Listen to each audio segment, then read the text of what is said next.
noite, meus amigos, meus irmãos. Sempre há tempo e a hora, mais uma vez, ao vivo, direto da nossa casa-mãe, o GECAL, da nossa instituição amada e querida. Hoje estou aqui muito bem acompanhado. Temos aqui a nossa querida tia Úrsula, a nossa irmã Vânia, a nossa irmã Eva, a nossa irmã Deisimara. A Eva fará a palestra introdutória, a Deisimara fará a palestra de fundo, e a Eva não poderia estar senão acompanhada do nosso irmão Batista. Jerusa, Tarcisa e Adélia, Carlinda, Aparecida, todos que já entraram, estão entrando. Muito boa noite, um grande abraço a vocês. Anastácio, meu pai, Narciso, boa noite, meu velho. Forte abraço para você. Sonifix, não sei quem é, mas já fica aí também o nosso abraço. Enquanto os irmãos vão entrando, nós vamos aqui agradecendo, e como o nosso Senhor é o relógio e a hora, convido a todos para orarmos juntos. Senhor, Pai de toda a vida, Jesus, irmão, amigo, é sempre bom estarmos contigo em oração, em conexão, junto com os nossos irmãos, amigos de ideal espírita cristão, que tanto nos engrandecem pelas suas companhias, pelos conselhos, pelas ideias, pelo diálogo, pela oportunidade de servir. Só queremos, Senhor, sempre agradecer o muito que temos recebido e o tanto que às vezes nem percebemos como somos agraciados e felizes por termos esta doutrina de luz a nos iluminar o caminho. Muito obrigado a todos, Verinha, Dr. Wilson, Carlyle, a todos que eu não falei, me perdoem, mas fica aqui o abraço a todos, desejando sempre que em breve estaremos juntos, mais uma vez. Convidamos a nossa irmã Eva para proceder com a palestra inicial da noite de hoje. Até breve. Boa noite, meus queridos irmãos. Vamos iniciar então.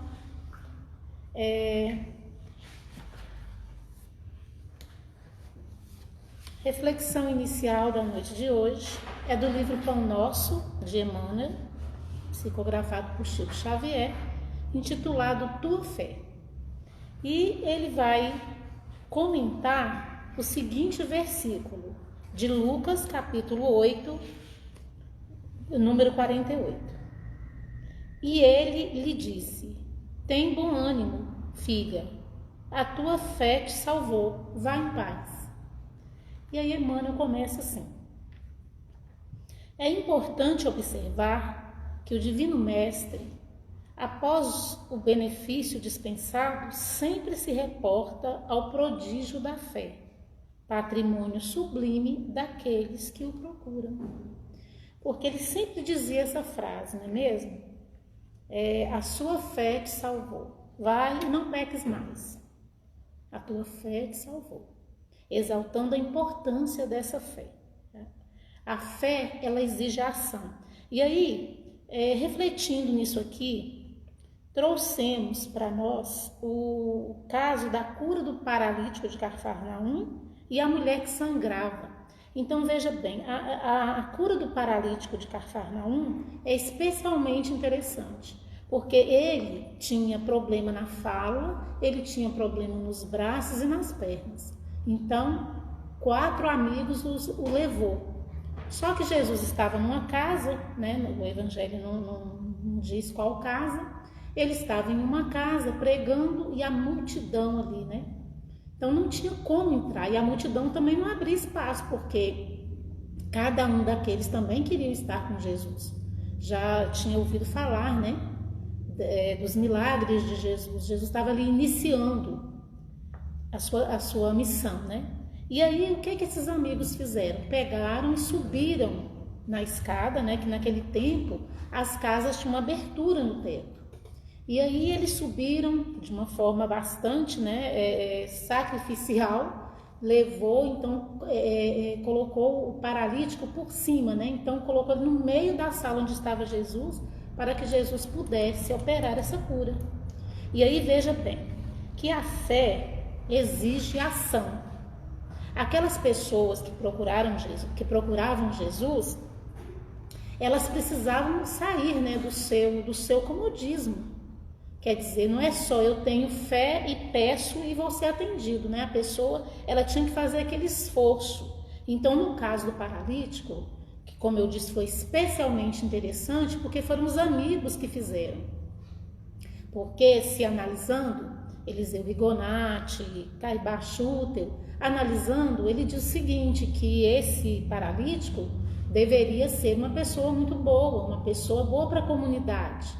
Porque, né, esses amigos é que o levou, e ele foi curado por Jesus, saiu, né, ele chegou lá, não falava direito, não movia os braços nem as pernas, e saiu andando com a sua cama debaixo do braço e foi-se embora, viver sua vida, não é isso? Então, quer dizer, foi não só a fé do paralítico no caso, mas a fé daqueles amigos que, né, houve a intercessão. Enfim, e a mulher que sangrava, conta-se que ela sangrava há 12 anos, então devia estar num estado assim deplorável, né, de anemia, de fraqueza, imagina. Mas mesmo assim, ela foi se arrastando. Quer dizer, ela colocou a fé em ação e foi atrás de Jesus, né? E nem sequer falou, só tocou as suas vestes. E Jesus percebeu, só de tocar as vestes de Jesus. Então ela procurou Jesus. Isso está em Marcos, capítulo 5. Aí veio, Emmanuel continua. Diversas vezes ouvimos Jesus na expressiva afirmação: a tua fé te salvou. Doentes do corpo e da alma, depois do alívio ou da cura, escutam a frase generosa: é que a vontade e a confiança do homem são poderosos fatores no desenvolvimento e iluminação da vida. E Emmanuel, em outro livro, ele diz o seguinte, no livro Pensamento e Vida, quando ele fala da vontade: só a vontade é suficientemente forte para sustentar a harmonia do espírito. Sem acionar essa vontade, não basta ele ter fé ou ele orar. Não basta, ele tem que fazer esse movimento, ele tem que querer, né? Ele tem que querer essa cura, seja física, seja como for. Ele precisa querer acionar essa vontade. É que a vontade e a confiança do homem são poderosos fatores de desenvolvimento. Continuando, Emmanuel, o enfermo, descrente da ação de todos os remédios, é o primeiro a trabalhar contra a própria segurança. O homem que se mostra desalentado em todas as coisas não deverá aguardar a cooperação útil de coisa alguma. Olha só, verdade, né? O desânimo é uma falta, nos diz o Evangelho, no capítulo 5, item 18. O desânimo é uma falta. Deus vos recusa consolações, desde que vos falte coragem. Não é que Deus recusa, não é bem assim, que Deus não recusa. Mesmo pais aqui da terra, né, tão falhos, nós não recusamos ajuda mesmo a um filho refratário.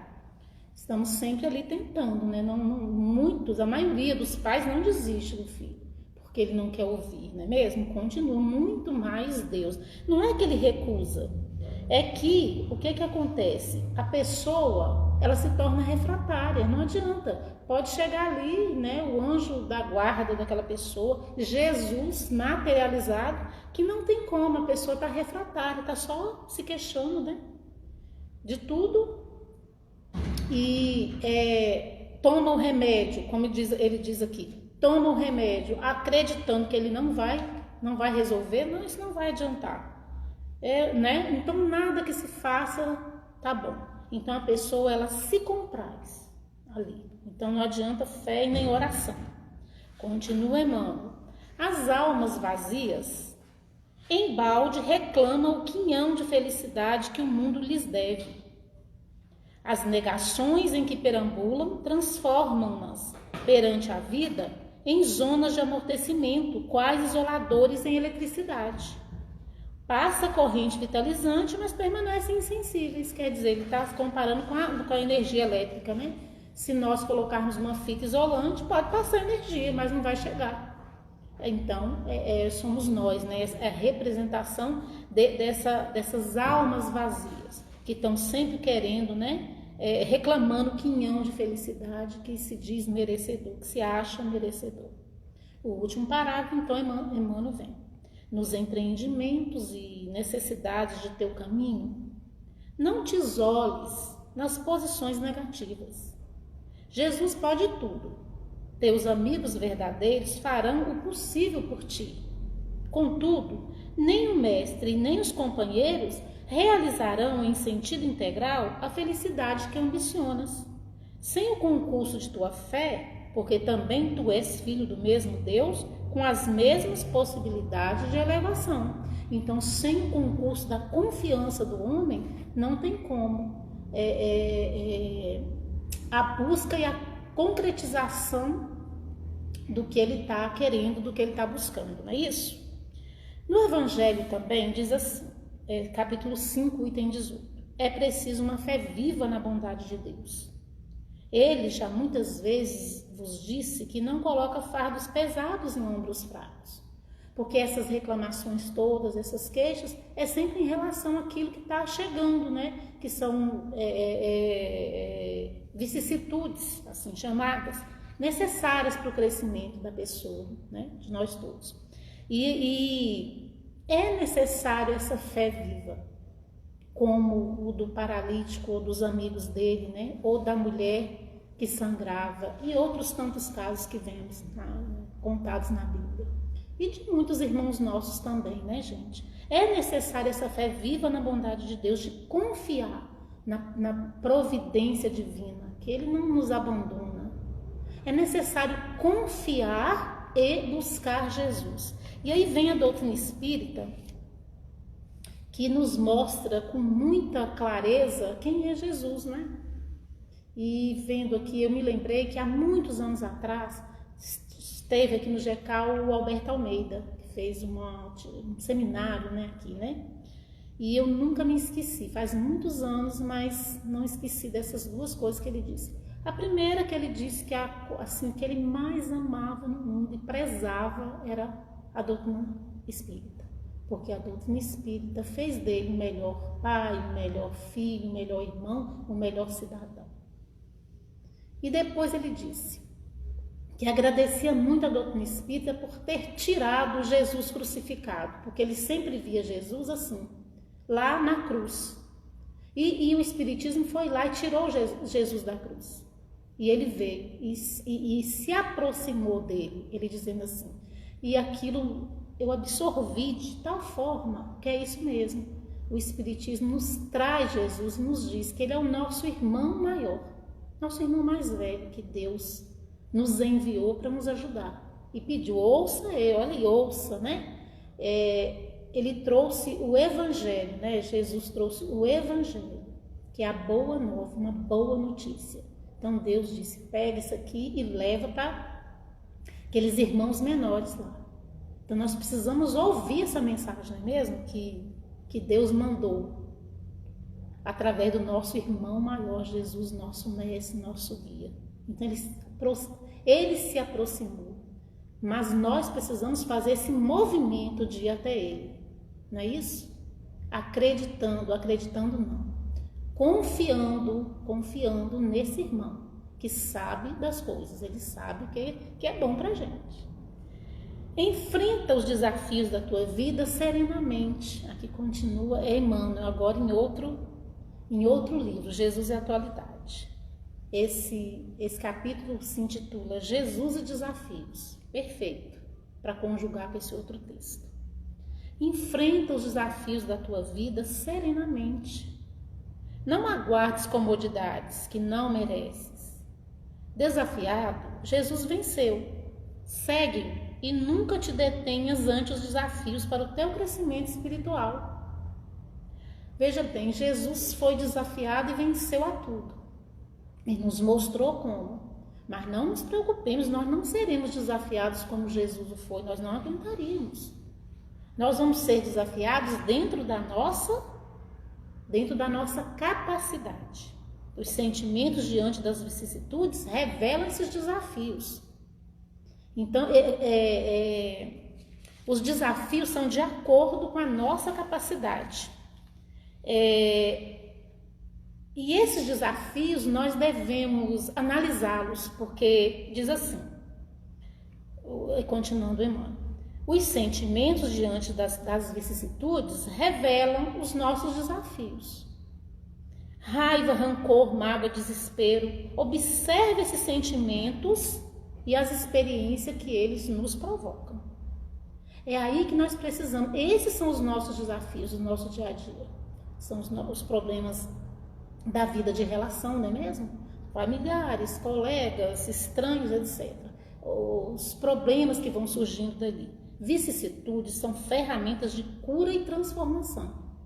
Então, analisando esses sentimentos, aí vamos sempre fazer também aquela conexão com a pergunta do Livro dos Espíritos 919A, que vem Santo Agostinho nos ajudando, nos indicando um caminho para melhor vencer esses desafios, né? Aí ele nos diz, repetindo, que vira assim uma coisa, né?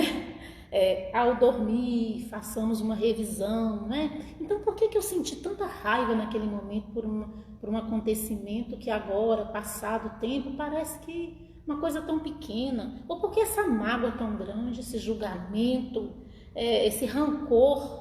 Da onde que vem tudo isso? Então, é preciso esse autoconhecimento para agir melhor. São os desafios, as vicissitudes que a vida nos apresenta. Meus irmãos, encaminhando para a nossa conclusão, eu peguei essa parte aqui do Cristo Consolador do Evangelho, lindíssimo, que é a mensagem do Espírito de Verdade, que ele diz assim para nós, que vai nos servir de conclusão para que a gente possa pensar sobre isso aqui.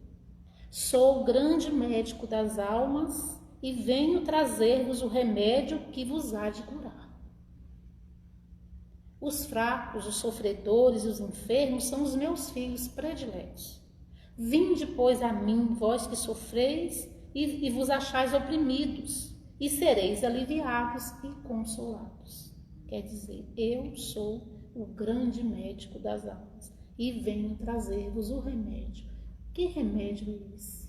Não é isso? Está tudo lá no Evangelho do nosso Senhor Jesus Cristo. Que possamos refletir com mais profundidade nesta noite sobre isso e na nossa revisão, antes de dormir, que possamos identificar esses nossos desafios e enfrentar, como diz aqui Emmanuel, com a cabeça erguida, com coragem. Porque se nos faltar coragem, não vamos sentir o apoio que está sempre perto de todos nós. Muito obrigada e boa noite a todos.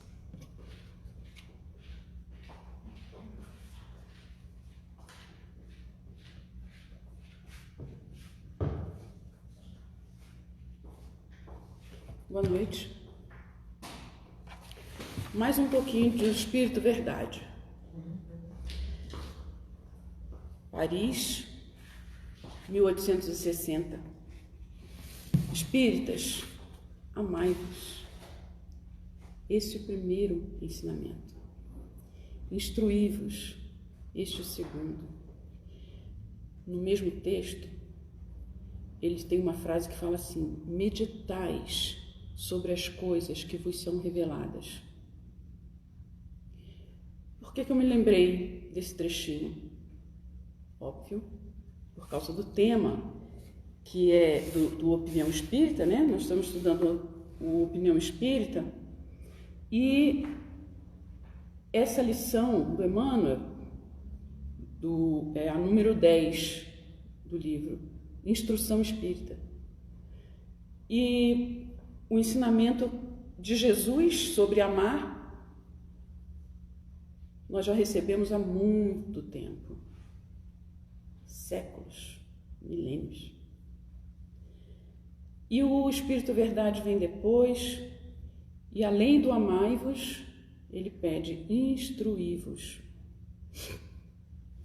Esse textinho do Emmanuel, no livro Opinião Espírita, se deriva da questão de 799 do Livro dos Espíritos, que eu vou ler um pedacinho, só a primeira parte. O Allan Kardec pergunta: de que maneira pode o Espiritismo contribuir para o progresso? De que maneira pode o Espiritismo contribuir para o progresso? A resposta: destruindo o materialismo, que é uma das chagas da sociedade. Ele faz com que os homens compreendam onde se encontram seus verdadeiros interesses. Então, o materialismo ele os espíritos colocam como sendo uma das chagas da sociedade. Impede que as pessoas compreendam onde os verdadeiros interesses se encontram, os nossos verdadeiros interesses se encontram.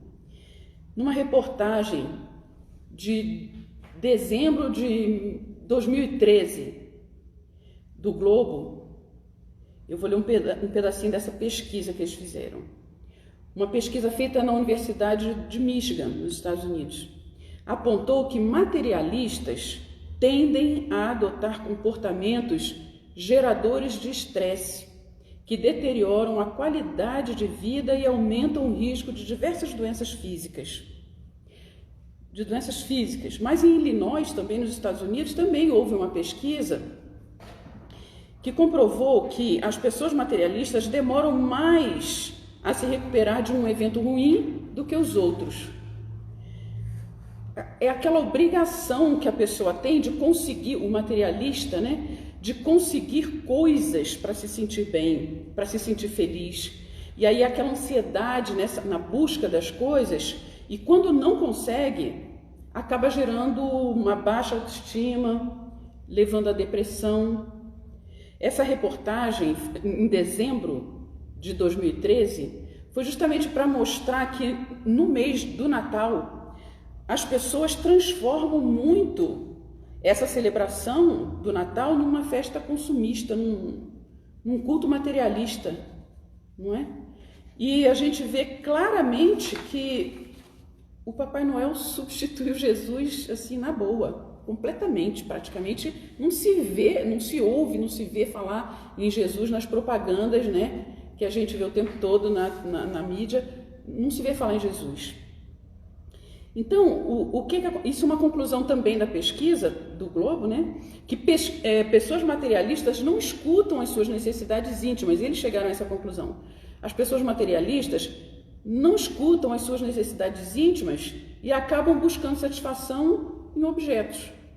Isso se transforma num ciclo sem fim e a pessoa nunca se satisfaz, nunca se completa, e é fácil da gente entender isso porque a Joana de Ângeles fala também num dos livros da obra dela que as pessoas cada vez elas buscam mais. Ela quer um carro do sonho, aquele que saiu agora, então ela consegue aquele carro, mas daqui a pouco é outro melhor, então ela quer o outro, ela quer sempre uma coisa melhor, outra coisa que surge, enfim, ela consegue às vezes o que é que ela quer, o que ela deseja, mas não consegue se sentir satisfeita. Então ela busca outras coisas e outras, e isso vira realmente um círculo sem fim. Às vezes ela não consegue também, né, o que quer. Só deseja muitas coisas, às vezes vê o outro ter e não consegue. Então isso também traz uma insatisfação, uma angústia e, enfim, o materialismo acaba tomando tanto conta da vida das pessoas que as pessoas não conseguem sentir a felicidade verdadeira, porque está sempre insatisfeita com a vida, insatisfeita com as condições, insatisfeita com as pessoas, enfim. Mas, na questão 785 do Livro dos Espíritos, diz o seguinte, que o homem compreenderá que a felicidade que os bens materiais proporcionam é muito passageira, que existe felicidade maior e infinitamente mais duradoura. À medida em que a gente vai se despojando, né, do materialismo, desses desejos de coisas materiais, colocando isso como muito importante, né, na nossa vida, a gente vai entendendo o que de fato nós viemos fazer aqui na Terra, o que pode realmente nos trazer felicidade, uma felicidade muito mais duradoura. O materialismo, de qualquer forma, ele vai pouco a pouco sendo banido da sociedade. Em Obras Póstumas, trouxe aqui para ler. Em Obras Póstumas tem uma parte aqui que o Kardec fala sobre influência perniciosa das ideias materialistas, e nesse capítulo ele fala sobre 5 alternativas da humanidade.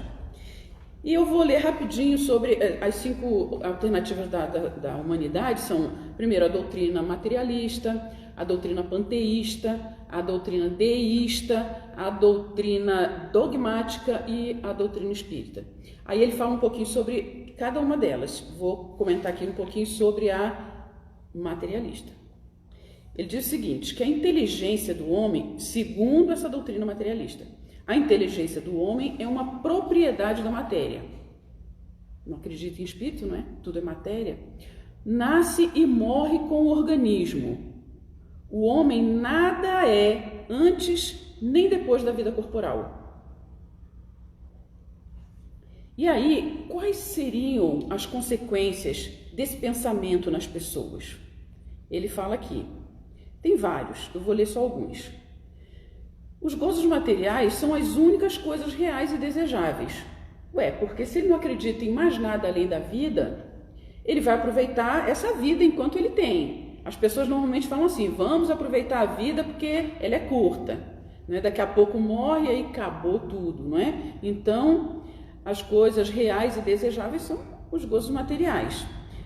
Mais grave um pouquinho, as afeições carecem de futuro, porque normalmente as pessoas que a gente gosta, a gente pensa, mas para que eu vou me dedicar, né? Se daqui a pouco eu morro, o outro morre. Então a pessoa vive de uma forma completamente diferente e não leva muito em consideração essa questão de afeto. Tudo é muito passageiro, como a vida material. O suicídio, cada vez vai ficando mais grave, né? As consequências. O suicídio vem a ser o fim racional e lógico da existência. Imagino que a pessoa deve pensar assim, mas eu vou viver essa vida toda sofrendo, daqui a pouco eu morro, não aproveito nada. Então, já que vou morrer mesmo, eu pelo menos morro agora e acaba com esse sofrimento. Não é? Muita gente acha que morrendo acabou o sofrimento, acaba tudo. Inútil, uma outra consequência. Inútil qualquer constrangimento para vencer os maus pendores. Veja bem, para que eu vou me sacrificar? Para que eu vou sacrificar o meu bem-estar, o meu repouso, né? Para fazer alguma coisa, para me modificar, me tornar melhor? Eu vou perder a minha vida fazendo isso e daqui a pouco não tem mais vida, acabou tudo. Ouvi ainda ontem uma pessoa falar o seguinte, que ser cristão, viver o evangelho, dói. Eu lembrei disso, né, nesse trechinho aqui, porque se a gente, como ele diz aqui, né, inútil qualquer constrangimento para vencer os maus pendores. Eu vou tentar, quando a gente pensa como cristão, eu vou tentar sempre me melhorar em alguma coisa que eu percebo que não está indo bem. Eu vou me sacrificar, eu vou perceber que não faz bem para mim me indispor com as pessoas, eu ser grosseira, né? Eu tentar mudar o meu jeito de ser, impaciente, porque eu acabo me comprazendo nisso. Isso faz parte de mim. Por que eu vou ficar me esforçando para ser alguma coisa que eu não sou? Daqui a pouco eu vou morrer, gente, vou acabar tudo. Então, é difícil a gente renunciar pelo outro. É difícil a gente deixar de fazer alguma coisa que a gente gosta em benefício do outro. Então, talvez nesse sentido ela tenha dito, né, que viver o evangelho dói. Então, muitas pessoas preferem nem saber disso, porque preferem aproveitar a vida do jeito que ela acredita que são as coisas, né? Uma outra consequência com relação ao sacrifício aos outros, né, por causa dos seres que ao seu turno serão aniquilados e que ninguém tornará a ver. Eu não vou mais ver as pessoas, para que eu vou me apegar? Todo mundo vai morrer, né? Vai acabar tudo. Então, finalmente ele coloca aqui que a ideia materialista, uma das consequências, né, por freio social unicamente a força material da lei. Por freio social, essa pessoa tem apenas, unicamente, a força material da lei civil, porque ele não se importa com as leis divinas. Não existe isso para ele. Então, se você puder burlar, muitas pessoas acham que podem, né, fazer isso muito bem, né, encobrindo. Vocês já perceberam que tem pessoas que estão sendo procuradas pela polícia por esse crime, por aquele crime, outro crime, a pessoa comete tanto crime e acha que sempre vai conseguir, na esperteza dela, vai sempre conseguir burlar a lei material, e às vezes é possível, né, que ela até desencarne e não pague nadinha daqueles crimes que cometeu, achando que não tem nada depois. Vai simplesmente morrer e acabar. Essa é a maneira, né, da pessoa ver as coisas. Graças a Deus, essa é apenas uma das 5 alternativas, não é? Porque muitas pessoas têm outras alternativas, né? A humanidade. Então, seria interessante a gente refletir com todas essas consequências que o materialismo pode trazer para a nossa vida, se nós ainda somos, né? E em que grau está o nosso materialismo? Quanto de materialismo ainda existe em nós? Porque às vezes a pessoa ela está numa religião, né, seguindo uma religião, mas às vezes o comportamento dela denota ainda muito materialismo, não é? Muitas coisas que às vezes são simples e a gente não percebe, que pode ser um sintoma, vamos dizer assim, né, do materialismo que ainda está dentro de nós. Eu vou contar rapidinho para vocês aqui, uma vez, como a reportagem que está falando do Natal, né, que no Natal é que a gente vê o quanto, né, as pessoas não estão muito ligadas nas coisas espirituais. Não é para muitas pessoas festa espiritual, religiosa, né, vamos dizer assim, tanto quanto na Europa.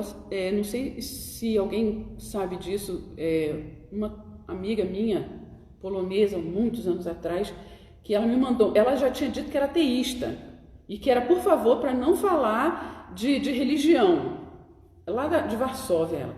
E aí eu não falava, mas uma vez na Páscoa eu recebi um cartãozinho da Páscoa, de Feliz Páscoa. Por quê? Como assim? Aí eu tive essa curiosidade de perguntar, mas por que você está me desejando Feliz Páscoa? A Páscoa é uma festa religiosa. Ela falou que lá não. Lá é a festa da primavera. Lá, né, a Páscoa com a primavera lá na Europa. Então, eu vi que eles deram um jeitinho, né, de comemorar a Páscoa de uma forma diferente. Na verdade, a igreja, de uma maneira geral, a igreja na Europa, né, eles causaram muitos danos e tem pessoas que não esquecem, né, fica aquilo na memória e é complicado. Eles não gostam nem que fale em religião, nem cristianismo, nada disso. Mas aqui no Natal, uma vez, eu e minha irmã pensamos o seguinte: vamos tentar fazer um Natal dessa vez diferente, porque no Natal é tanta comilança, não é?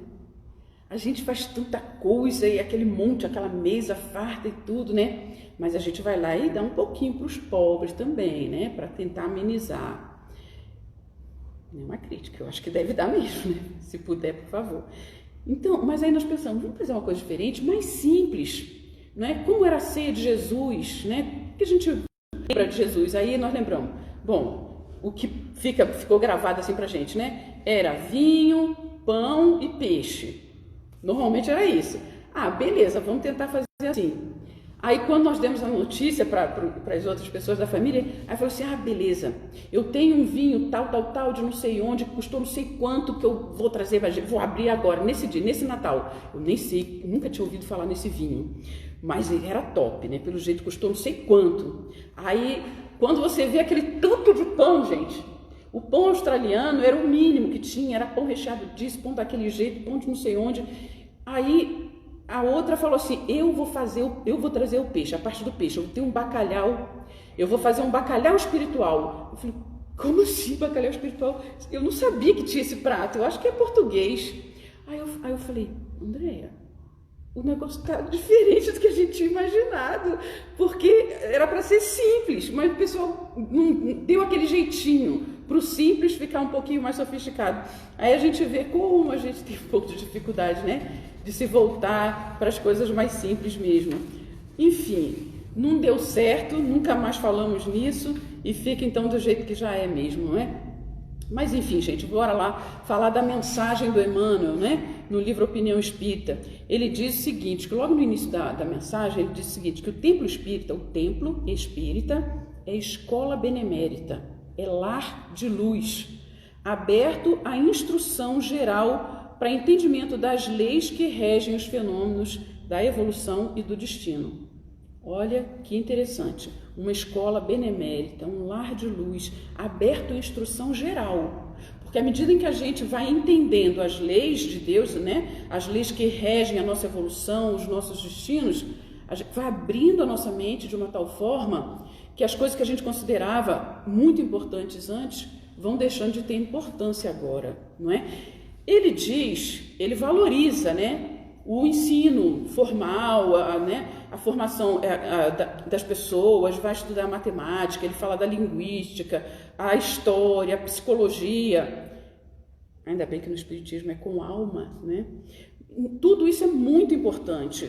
Trouxe o trechinho aqui que ele fala, um título acadêmico atribui honrosa competência cerebral. Contudo, não determina de modo positivo a renovação do sentimento.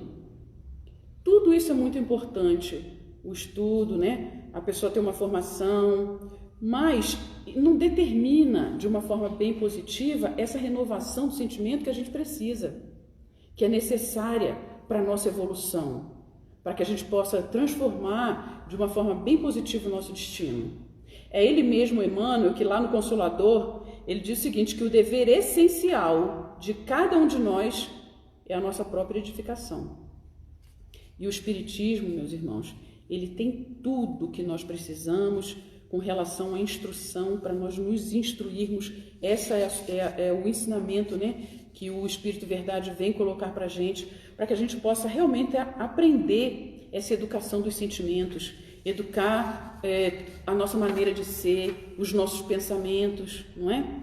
Para que todo esse ensinamento, essa instrução, possa ser de fato útil na nossa vida. Só estudar, só aprender, se instruir, não é o suficiente. Pode até ser um pouco mais complicado, porque quanto mais a pessoa conhece, maior a responsabilidade dela.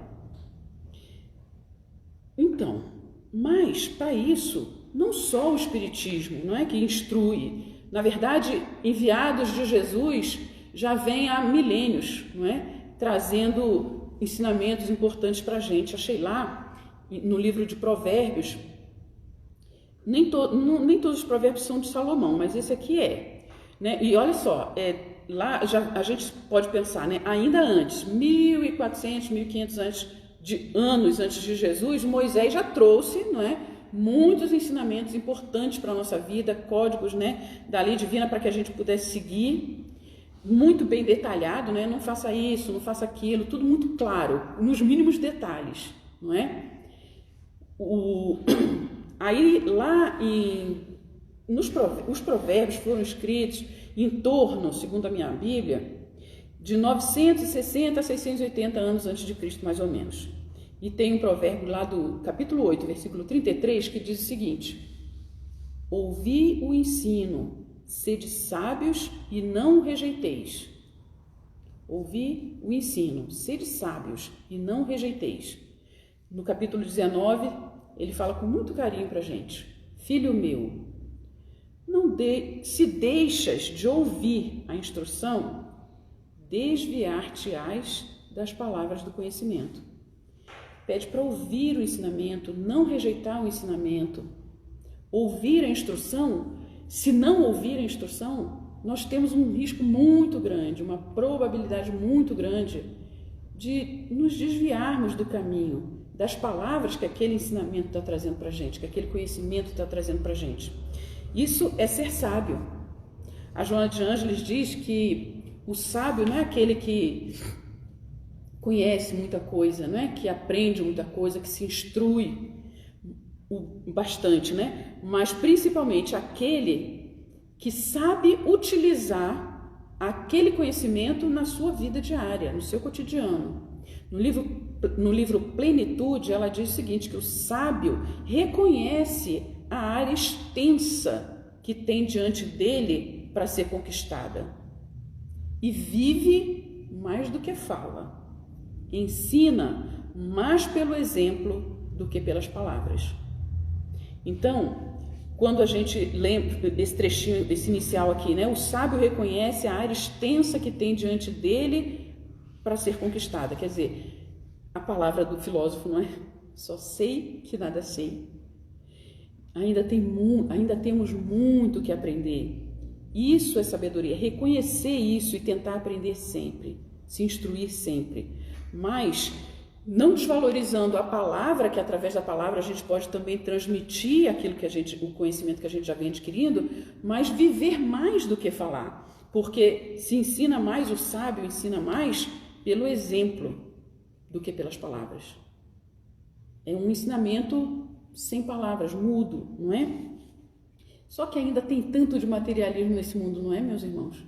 Ainda tem muito. Infelizmente. Mas o Allan Kardec, pensando nisso, logo na questão seguinte, na 800, né? Ele pergunta o seguinte: não será de temer que o Espiritismo não consiga triunfar da negligência dos homens e do seu apego às coisas materiais? Porque são tantas pessoas tão apegadas a coisas materiais e é tão difícil se desapegar, não é? E tem pessoas que não querem nem saber disso, não querem se esforçar, estão confortáveis do jeito que estão. E aí os espíritos dão assim se a gente ficou preocupada, né, com o grau talvez naquele momento de refletir, puxa, ainda tem muito de materialismo, como é que eu faço para a gente se acalmar? Olha a resposta deles. Conhece bem pouco os homens quem imagine que uma causa qualquer os possa transformar como que por encanto.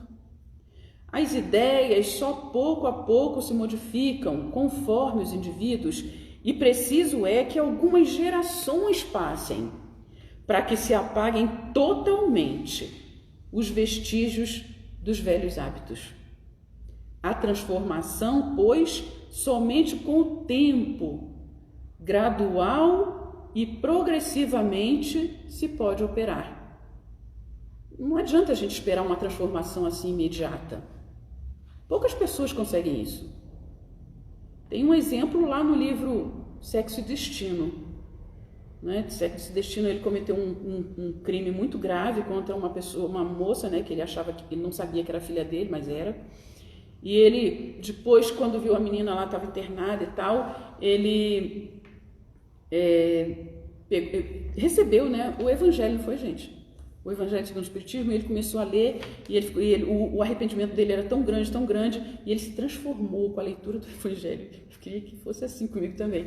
Mas não é muito fácil, às vezes precisa da gente desencarnar, reencarnar de novo, com todos esses ensinamentos, não é? Tentando, se esforçando daqui para ali, e ainda não é suficiente, e a gente precisa de viver muitas vezes até que esse hábito realmente se transforme numa coisa natural, porque essa transformação é sempre gradual, é progressiva, mas é incessante, graças a Deus. Quando a gente se dedica mais, o negócio vai mais rápido, não é? Mas às vezes vai muito lento. Aí o que acontece? Na questão 783, o Allan Kardec também pergunta isso, mas se a marcha segue sempre uma marcha progressiva e lenta, o aperfeiçoamento da humanidade, os espíritos respondem que há um progresso regular e lento, que resulta da força das coisas. Quando, porém, um povo não progride tão depressa quanto devera, Deus o sujeita de tempos a tempos a um abalo físico ou moral que o transforma. Aí, doença, né, pandemia que acontece, são desencarnações coletivas, doença incurável, alguma coisa assim, né, tsunami, alguma coisa para poder chocar, para poder acordar, despertar essa consciência que às vezes está difícil, né, de se voltar para as coisas que são realmente importantes, que realmente têm valor na vida, para poder ir transformando pouco a pouco, um pouco mais rapidamente, né, a história da humanidade. Mas aí, desculpa, falei quanto tempo? 4 minutos? 5? Então, vou finalizar então. Para finalizar, eu gostaria de lembrar que no livro Conduta Espírita, do André Luiz, tem a conduta espírita perante a instrução. Esse livro devia ser assim muito mais lido, né?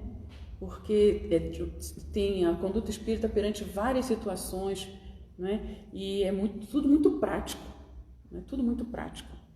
Então, logo no início ele diz o seguinte: em todas as circunstâncias, lembrar-se de que o Espiritismo expressa, antes de tudo, obra de educação, integrando a alma humana nos padrões do Divino Mestre. Cultura atendida, progresso mais fácil. Assim, usarmos a instrução para a nossa educação.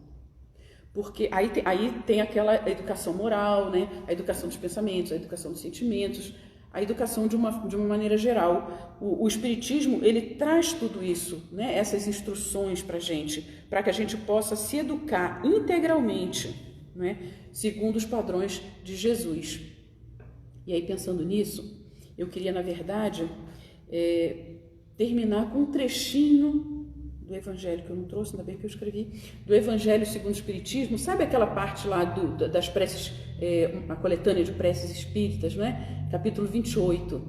Esse trechinho está no item 6, só um pedacinho, que essa prece tem muito a ver com o que a gente está falando agora, com o que a gente está refletindo, porque está falando da ajuda, pedindo ajuda, né, para os espíritos.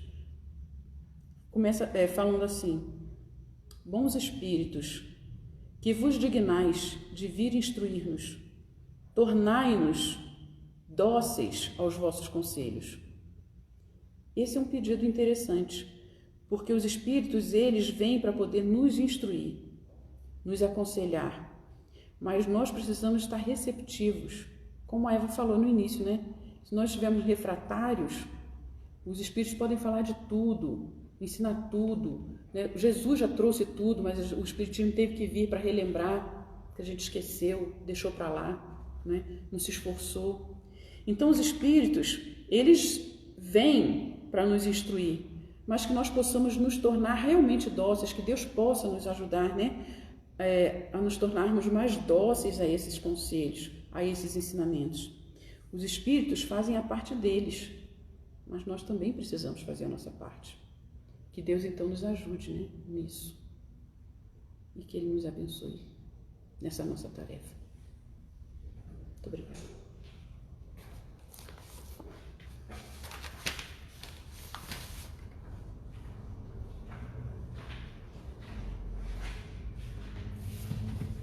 Bom, Deise, se não fosse a limitação do tempo, eu acho que eu te ouviria pelo menos por mais 1 hora, sem me cansar. Outras mãos levantaram aqui. Essa é a beleza da doutrina espírita, porque ela nos faz refletir conosco mesmo. Pessoas comuns, como eu, a Deise, Vânia, Úrsula, Batista, irmãos que dão as mãos e ajudam os outros irmãos. E com o tempo, todos nós vamos caminhando juntos. Há momentos que nós sofremos um pouquinho mais e necessitamos de um diálogo mais direto, um diálogo fraterno.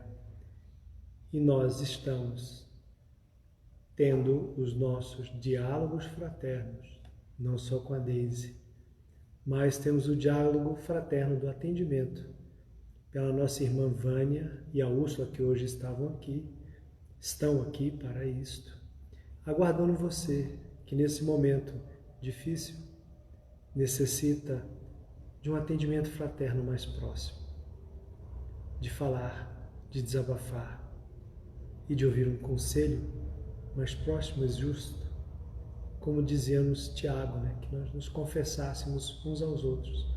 Não é a confissão dos nossos defeitos, todos já conhecem, mas sim falar sobre as nossas necessidades e expectativas, abrir o coração, ficar pronto para que a gente possa receber. Bom, eu vou convidar outra pessoa para encerrar a reunião, porque vocês já estão ficando cansados de mim. Para que vocês não cansem de mim, eu vou chamar, já que eu falei do atendimento fraterno, eu vou chamar a Vânia, porque eu estou carecido das preces da Vânia, que me tocam tão fundo, que me fazem ir tão fundo, mais do que as minhas próprias às vezes, porque me fazem acompanhar, refletir. E eu convido a nossa irmã Vânia, agradecendo a presença da Eva, do Batista, da nossa irmã e da nossa irmã Desimária e de todos vocês aí. Contamos com a presença sempre de vocês. Um grande abraço. Sábado, 18h30, não se esqueçam. Anote aí na agenda. Bota uma mensagem, bota um lembrete, bota um sinalzinho no celular. Espero vocês aqui. Um abraço.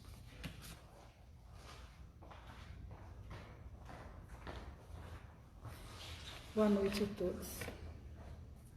Muito bom estar aqui. Vamos agradecer então este momento.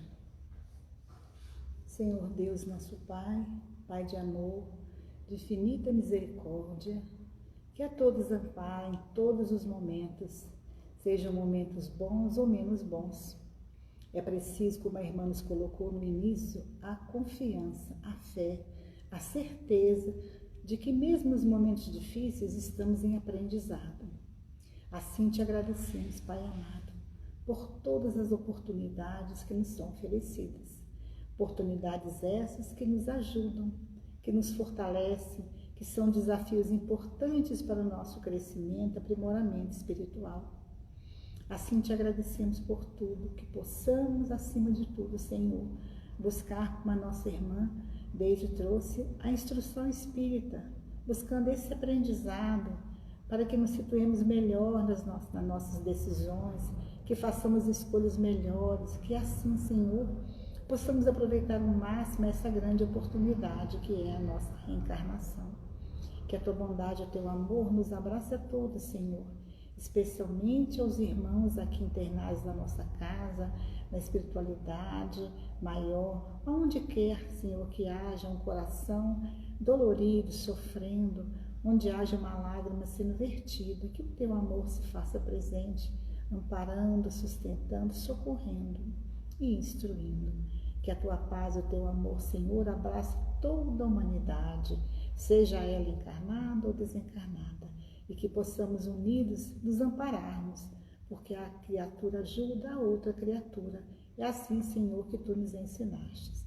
Que a tua paz e o teu amor, Jesus amado, nos ampare a todos, hoje, agora e sempre.